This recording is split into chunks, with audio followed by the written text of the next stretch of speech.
नमस्कार बच्चों, एडोबिला point channel में आप सभी का स्वागत है। तो चलिए शुरू करते हैं आज की वर्कशीट। और आज की वर्कशीट है क्लास 7 के हिंदी की वर्कशीट संख्या 32। और आज की हिंदी में हम लोग रहीम जी के दोहे का अंतिम भाग पढ़ेंगे। तो चलिए देखते हैं कि कौन कौन से दोहे हैं। सबसे पहला दोहा है कि तरुवर फल नहीं खात हैं, सरवर पियत ननी पान, कहे रहीम परकाज हित, संपत्ति सचहि सुजान। रहीम कवि का कहना है कि तरुवर फल नहीं खाते, मतलब जो पेड़ पौधे हैं वो अपने फल खुद नहीं खाते हैं।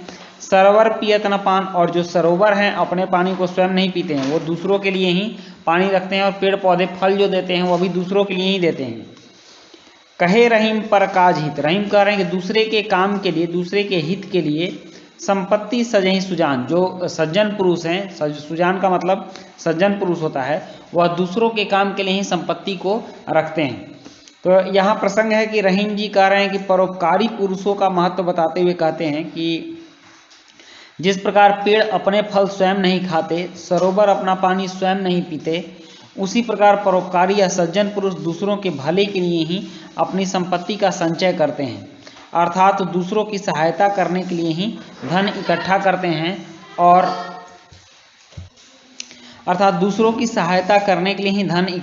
हैं और उनकी सहायता करते हैं।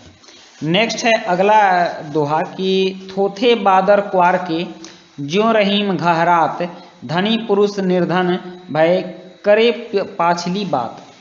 रहीम कह रहे हैं कि घमंडी पुरुषों के बारे में बताते हुए कहते हैं कि, और इसकी व्याख्या है कि जिस प्रकार क्वार के महीने में, क्वार का महीना होता है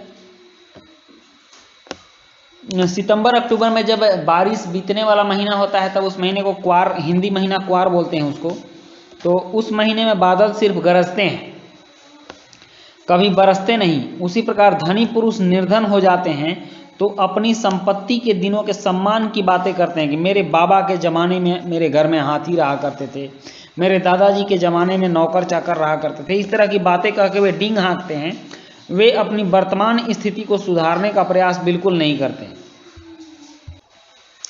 तो अपनी वर्तमान परिस्थिति सुधारने का प्रयास नहीं करते हैं। और तीसरा दोहा है उनका कि धरती की सी रीत है शीत धाम और मेह, जैसे परे सो सही रहे त्यों रहीम यह दे।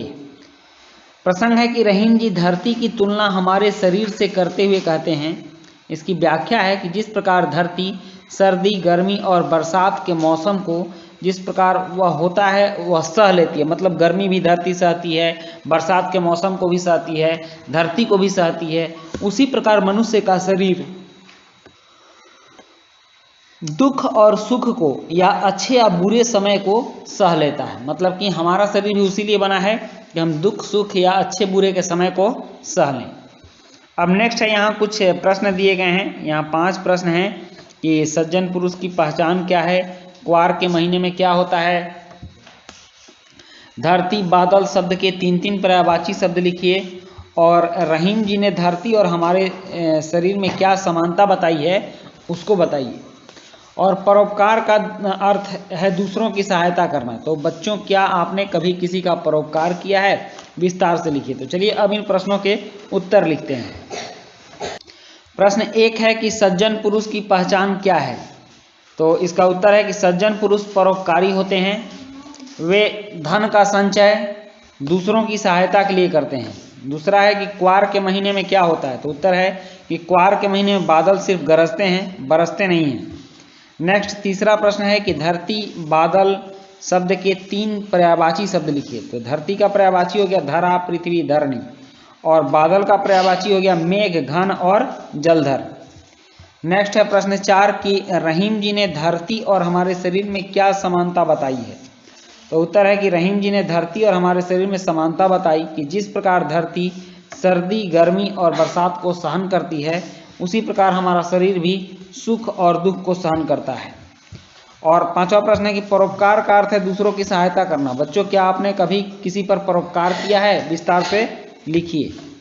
इसका उत्तर है कि मैंने अपने सभी छोटे कपड़ों को जाड़े के दिनों में उन लोगों को दिया है जिनको इसकी बहुत आवश्यकता होती है, जिससे वे सर्दियों में ज़्यादा ठंड लगने से बच पाते हैं। तो बच्चों, ये थी आपकी आज की वर्कशीट। और आज की वर्कशीट कंप्लीट होती है। वीडियो अच्छी लगी हो तो लाइक, सब्सक्राइब, कमेंट जरूर कीजिएगा। मिलते हैं नेक्स्ट वीडियो में। Thank you.